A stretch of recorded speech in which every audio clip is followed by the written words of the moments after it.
प्रधानमंत्री नरेंद्र मोदी आज चक्रवात ताउते के कारण हुए नुकसान और स्थिति की निजी तौर पर समीक्षा की। प्रधानमंत्री नरेंद्र मोदी ने गुजरात और दीव में ताउते चक्रवात से प्रभावित क्षेत्रों का हवाई सर्वेक्षण किया। पीएम नरेंद्र मोदी ने प्रभावितों के संदर्भ में वरिष्ठ अधिकारियों से बात की और ओएनजीसी बार्ज पर कर्मियों को बचाने के लिए चलाए जा रहे अभियान का जायजा लिया।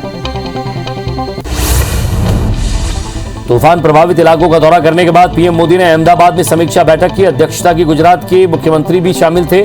आपको बता दें कि ताउते चक्रवात ने गुजरात में सबसे ज्यादा कहर बरपाया है, जिसका हवाई सर्वेक्षण आज पीएम मोदी ने किया। गुजरात में चक्रवाती तूफान की वजह से 16,000 से ज्यादा घरों को नुकसान पहुंचा है, जबकि 40,000 से ज्यादा पेड़ और 1,000 से ज्यादा बिजली के खंभे इसकी वजह से उखड़ गए हैं। अधिकारियों ने बताया कि गुजरात के वेरावल बंदरगाह के निकट चक्रवात के कारण समुद्र में फंसी मछलियां पकड़ने वाली नौकाओं में सवार 8 मछुआरों को तटरक्षक बल ने एक अभियान चलाकर सुरक्षित बचाया। मौसम वैज्ञानिकों के मुताबिक आज चक्रवात उदयपुर के पास जो कि कमजोर हो गया है। राजस्थान, हरियाणा, पश्चिम उत्तर प्रदेश और उत्तराखंड में भारी बारिश होने के आसार हैं। हवा ज्यादा नहीं रहेगी। दिल्ली में कम बारिश होने के अनुमान है। मुंबई पुलिस ने बताया कि जहाज P305 के चालक दल के सदस्यों की मौत के संबंध में 4 शव पुलिस को सौंप दिए गए हैं और येलो गेट पुलिस स्टेशन में 4 अलग अलग आकस्मिक मृत्यु की रिपोर्ट दर्ज की गई है और भारतीय नौसेना ने अब तक 26 मौतों की पुष्टि की है। मौसम वैज्ञानिकों के मुताबिक अंडमान के उत्तरी भाग और पूर्वी मध्य बंगाल की खाड़ी में एक और चक्रवाती तूफान बन रहा है। 22 को येलो प्रेशर और 23 को डिप्रेशन शुरू हो सकता है। 24-25 मई को चक्रवाती तूफान बनने के आसार हैं, जिसका नाम यास है। 26 मई की शाम से उड़ीसा और पश्चिम बंगाल में बारिश शुरू हो जाएगी। मौसम वैज्ञानिकों के अनुसार ताउते चक्रवात राजस्थान पार करके उत्तर प्रदेश होकर जा सकता है। गुजरात में स्थिति सामान्य है। कुछ जगहों पर हल्की से मध्यम बारिश हो सकती है। अहमदाबाद में बादल रहेंगे। कहीं बारिश ज्यादा होने की संभावना है। चक्रवात से मानसून पर प्रभाव नहीं पड़ेगा। भारतीय तटरक्षक महानिरीक्षक का कहना है कि 2017 में चक्रवात ओखी के बाद भारत को ताउते समेत 15 चक्रवाती तूफानों का सामना करना पड़ा, लेकिन ओखी के बाद तटरक्षक बल द्वारा एक नई मानक संचालन प्रक्रिया अपनाई गई, जिसके परिणाम स्वरूप 14 चक्रवाती तूफानों में जान माल का नुकसान नहीं हुआ। देश की राजधानी दिल्ली में भी चक्रवाती तूफान ताउते का असर साफ देखा गया। आज दिल्ली के ही इलाकों में जमकर बारिश हुई। केंद्रीय स्वास्थ्य मंत्री का कहना है कि पहले डोज लेने के बाद संक्रमित होने पर दूसरे डोज कोविड से रिकवरी के 3 महीने बाद दी जाएगी। अस्पताल में भर्ती हुए लोग जो किसी अन्य बीमारी से ग्रस्त हैं, उन्हें भी वैक्सीनेशन के लिए 4 से 8 सप्ताह तक का इंतजार करना होगा। सेना प्रमुख जनरल MM नरवणे ने चीनी सीमा विवाद पर कहा है कि हम सभी इस विशेष अवधि के दौरान अपने प्रशिक्षण क्षेत्रों में आते हैं। इसी तरह चीन भी अपने प्रशिक्षण क्षेत्र में आ गया है। ऐसे किसी भी क्षेत्र में कोई हलचल नहीं हुई है जहां से हम अलग हुए हैं। पैंगोंग त्सो विघटन पर दोनों पक्ष सहमत हैं। योग गुरु रामदेव ने कहा है कि टूलकिट के माध्यम से कुंभ मेला और सनातन हिंदू धर्म को बदनाम करना सामाजिक, सांस्कृतिक और राजनीतिक साजिश है। उन्होंने कहा कि जो लोग ऐसा कर रहे हैं उनसे हाथ जोड़कर प्रार्थना है, अब राजनीति करिए, लेकिन 100 करोड़ से ज्यादा हिंदुओं का अपमान मत करिए। कोरोना महामारी को लेकर दिल्ली के मुख्यमंत्री अरविंद केजरीवाल के बयान पर बवाल हो गया है। सिंगापुर ने केजरीवाल के बयान पर तीखी प्रतिक्रिया व्यक्त की है। सिंगापुर सरकार ने इस संबंध में बुधवार को भारतीय उच्चायुक्त को बुलाकर अपनी नाराजगी जताई। सिंगापुर ने कहा है कि एक मुख्यमंत्री का बगैर तथ्यों के इस तरह के बयानबाजी निराशाजनक है। सिंगापुर के उच्चायुक्त ने केजरीवाल की टिप्पणी पर बयान देते हुए कहा कि दिल्ली के सीएम भारत के लिए नहीं बोलते हैं। साथ ही उन्होंने कहा कि सिंगापुर और भारत कोविड के खिलाफ लड़ाई में मजबूत भागीदारी के साथ साथ है। केजरीवाल के बयान पर विदेश मंत्री डॉक्टर एस जयशंकर ने सफाई दी है। जयशंकर ने कहा कि कोरोना के खिलाफ लड़ाई में सिंगापुर और भारत ठोस भागीदार रहे हैं। हालांकि जिन्हें ठीक पता होना चाहिए, उनकी गैर जिम्मेदाराना टिप्पणियां हमारी लंबी साझेदारी को नुकसान पहुंचा सकती है। मैं स्पष्ट कर दूं कि दिल्ली के मुख्यमंत्री भारत के लिए नहीं बोलते। सरगुजा जिले के मैनपाट में भी चक्रवाती तूफान ताउते का असर देखने को मिल रहा है। यहाँ ताउते के प्रभाव से नमी बढ़ गई है, जिस वजह से यहाँ मौसम में आर्द्रता बनी हुई है। आपको बता दें कि सरगुजा में भी ताउते का खासा असर देखने को मिल रहा है, जिससे यहाँ शाम होते बादल हो जा रहे हैं और सरगुजा के अलग अलग इलाकों में कहीं तेज तूफान तो कहीं हल्की बारिश हो रही है। केंद्रीय स्वास्थ्य मंत्री डॉक्टर हर्षवर्धन ने आज वीडियो कॉन्फ्रेंसिंग के जरिए पश्चिम बंगाल और पूर्वोत्तर के 8 राज्यों में स्वास्थ्य कर्मियों और प्रमुख सचिवों के साथ कोरोना की स्थिति पर बैठक की। नालंदा सीबीआई मामले में टीएमसी के 4 नेताओं की जमानत याचिका पर कल दोपहर 2 बजे से सुनवाई होगी। कलकत्ता हाईकोर्ट के समक्ष नालंदा केस को पश्चिम बंगाल से बाहर ट्रांसफर करने की मांग वाली याचिका में सीबीआई ने ममता बनर्जी का नाम लिया है। स्वास्थ्य और परिवार कल्याण मंत्रालय के मुताबिक देश में पिछले 24 घंटों में 20 लाख से अधिक टेस्ट किए गए हैं, जो कि देश में अब तक एक दिन में किए गए टेस्ट में सबसे ज्यादा है और यह वैश्विक रिकॉर्ड भी है। दैनिक पॉजिटिविटी दर घटकर 13.31% हो गई है। दिल्ली में कोरोना के 3,846 नए मामले सामने आए, जबकि कोरोना से 9,427 लोग ठीक हुए, जबकि 235 लोगों की मौत हुई है। दिल्ली में भी ब्लैक फंगस के कई मामले सामने आए। एम्स में ब्लैक फंगस के 75 से 80 मामले हैं। मैक्स अस्पताल में 50 मामले, इंद्रप्रस्थ अपोलो अस्पताल में 10 मामले सामने आए हैं। कोरोना के बाद ब्लैक फंगस के मामलों को बढ़ता हुआ देख राजस्थान सरकार ने ब्लैक फंगस को महामारी घोषित कर दिया है। कोरोना की तीसरी लहर को बच्चों के लिए खतरनाक बताए जाने की आशंका के बीच एक अच्छी खबर है। नीति आयोग के सदस्य डॉक्टर वी.के. पॉल ने अगले 10 से 12 दिन में बच्चों पर ट्रायल शुरू हो जाएगा। ये ट्रायल दिल्ली, पटना एम्स और Meditrina institute of medical science Nagpur में 525 बच्चों पर किया जाएगा। भोपाल की चिरायु अस्पताल के बाद सागर के निजी राय अस्पताल द्वारा भी आयुष्मान कार्ड धारक से पैसे वसूलने का मामला सामने आया। अस्पताल का बिल जमा नहीं करने पर कल रात कोविड से मृत हुई एक महिला का शव देने से अस्पताल ने मना कर दिया, जबकि पीड़ित परिवार आयुष्मान कार्ड धारक है। विधायक प्रदीप लहारिया ने हस्तक्षेप के बाद प्रबंधन से शव परिवार वालों को देने के लिए गुहार लगाई। खरगोन जिले के बलकवाड़ा थाना क्षेत्र में रेमडेसिविर इंजेक्शन की कालाबाजारी के मामले में एसपी ने 5 लोगों को गिरफ्तार किया है, जिनके कब्जे से पुलिस द्वारा 12 रेमडेसिविर इंजेक्शन जब्त किए गए। पुलिस अब इस मामले में नकली इंजेक्शन होने की आशंका में ड्रग इंस्पेक्टर से भी संपर्क कर जांच में जुटी है। छत्तीसगढ़ में कोरोना का संक्रमण लगातार कम होते जा रहा है। प्रदेश में जांच और संक्रमित मरीजों की मिलने का अनुपात 9% तक पहुंच गया है, जबकि पिछले दिनों में यह आंकड़ा 35% के पार पहुंच गया था। हालांकि अभी भी गांव की स्थिति खतरनाक है। रायपुर में वैक्सीनेशन को लेकर सेंटर्स के बाहर लंबी कतार रहे तो पोर्टल भी काम नहीं कर रहा है। लोगों को तय समय पर वैक्सीन नहीं मिल पा रही है। पोर्टल में रजिस्ट्रेशन के हर दिन नए नियम आ रहे हैं, ऐसे में केंद्रों पर विवाद हो रहा है। दुर्ग में भारतीय जनता युवा मोर्चा ने आज जिलाधीश डॉक्टर सर्वेश्वर भूरे और जिला चिकित्सालय अधिकारी गंभीर सिंह ठाकुर को ज्ञापन सौंपकर 18+ युवाओं को टीकाकरण में हो रही परेशानियों से अवगत कराया। बीजेवाईएम प्रतिनिधि मंडल ने बताया कि लोग मोबाइल पंजीयन के दौरान सर्वर डाउन होने की समस्या से परेशान हैं।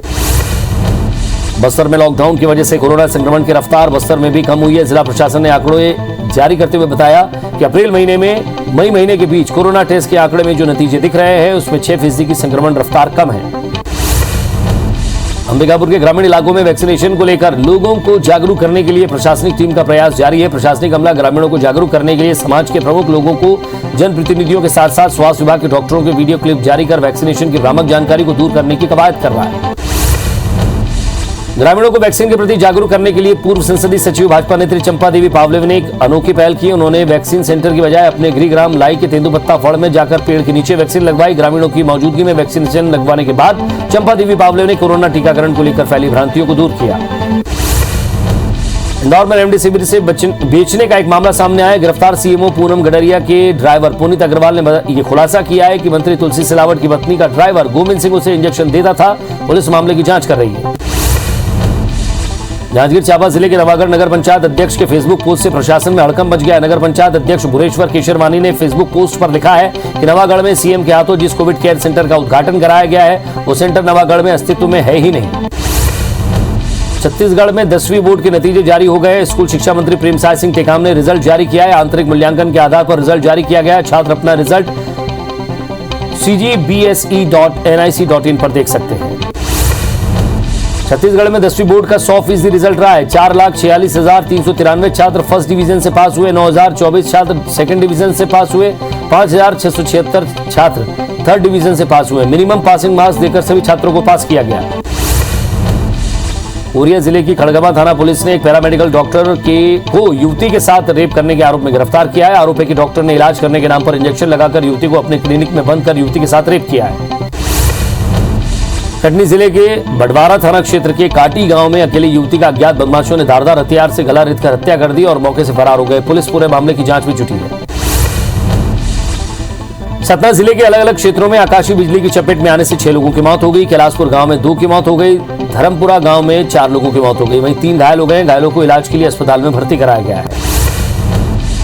महासमुंद की सिंघोड़ा पुलिस ने वाहन चेकिंग के दौरान कार से गांजा की तस्करी करने के मामले में 4 लोगों को गिरफ्तार किया है। पुलिस ने तस्करों से 5 लाख रुपए के 50 किलो गांजे को जब्त किया है। आरोपियों पर एनडीपीएस एक्ट के तहत मामला दर्ज किया गया है। लोरमी इलाके में एक फर्जी डॉक्टर के खिलाफ कार्रवाई करते हुए उसके क्लिनिक को सील किया गया है। कुछ दिनों पहले ही प्रशासन ने क्लिनिक को सील किया था, लेकिन कुछ दिनों बाद फिर से डॉक्टर ने अवैध रूप से काम शुरू कर दिया। ग्वालियर में पिता पुत्र को घेरकर दबंगों ने जानलेवा हमला कर दिया है। हमला करने का कारण पुराना विवाद बताया जा रहा है। वहीं इस वारदात का वीडियो सामने आया है, जिसके आधार पर पुलिस ने हमलावरों के खिलाफ मामला दर्ज करके जांच शुरू कर दी है। विदिशा में लॉकडाउन के बाद बाहर से बंद दुकानों को अंदर की और दुकानदार खोलकर चलाने के खिलाफ उनके खिलाफ चालानी कार्रवाई हुई है। प्रशासन वीडियो के आधार पर आगे की जांच कर रहा है। महासमुंद में 17 मई को बाघ बहरा एक्सप्रेस नामक व्हाट्सएप ग्रुप में कांग्रेस नेता अंकित बाघ बहरा द्वारा साहू समाज के विरुद्ध आपत्तिजनक वीडियो पोस्ट करने के बाद साहू समाज ने थाने में शिकायत दर्ज कराई। दमोह में अब बेवजह घर से बाहर निकलने वालों पर पुलिस ने अनोखी कार्रवाई शुरू की है। पुलिस इन लोगों की आरती उतारकर पूजा करते हुए मास्क दे रही है, जिसके बाद उन लोगों को अस्थायी जेल में ले जाया गया, जहां उन्हें मास्क लगाने और लॉकडाउन का पालन करने के नियम सिखाए गए। भिलाई इस्पात संयंत्र के टाउनशिप में मटमैले पानी की समस्या 48 दिनों के बाद भी ठीक नहीं हो सकी है। इस पर अब जिला कलेक्टर ने संज्ञान लेते हुए बीएसपी के अधिकारियों को बुलाकर जल्द से जल्द पानी की समस्या दूर करने के निर्देश दिए। भाजपा महिला मोर्चा की अगुवाई में आज बस्तर जिले के विकास खंडों में महिला और बाल विकास विभाग में हुए भ्रष्टाचार के मामले में कार्यकर्ताओं ने अपने अपने घरों में धरना देते हुए ज्ञापन सौंपा है। भारतीय जनता पार्टी महिला मोर्चा ने भी जिले से लेकर विकासखंड स्तर तक प्रदर्शन करने की रणनीति बनाई।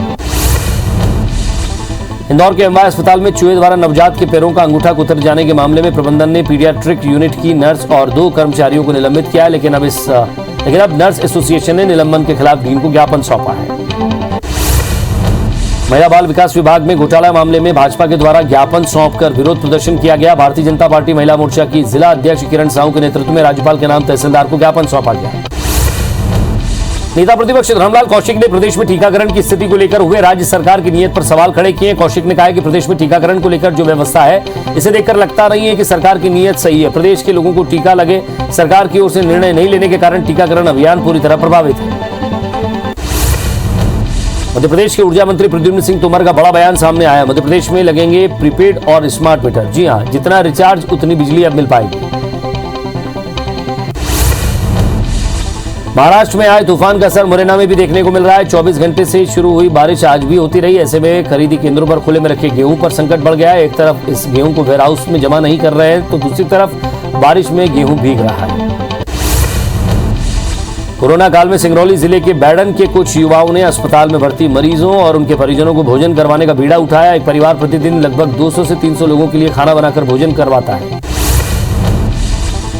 बीजापुर के सिलगेर में नए पुलिस बेस कैंप का विरोध शुरू हुआ है। विरोध के दौरान मारे गए लोगों की शव लेने के लिए ग्रामीण बीजापुर जिला मुख्यालय पहुंचे। पुलिस ने 8 लोगों को हिरासत में लिया है। जशपुर जिले के बगीचा एसडीएम ज्योति बबली कुजूर की शिकायत तहसीलदार और राजस्व कर्मचारियों ने कलेक्टर से की। एसडीएम पर राजस्व कर्मचारियों ने प्रताड़ना का आरोप लगाया है। मामले में कलेक्टर महादेव कावरे ने 7 दिन के भीतर जांच करके रिपोर्ट सौंपने के निर्देश दिए। भिलाई की टाउनशिप में 48 दिनों से मटमैला पानी मिलने की वजह से कलेक्टर ने भिलाई स्टील प्लांट प्रबंधन को फटकार लगाई है। मैनपाट में 9 हाथियों के दल ने बरीमा इलाके में जमकर उत्पात मचाया। हाथियों के दल ने 3 ग्रामीणों के मकान को क्षति पहुंचाई और ग्रामीणों के घर में रखे अनाज को भी खा गए, जिसकी सूचना ग्रामीणों ने वन विभाग को दे दी है।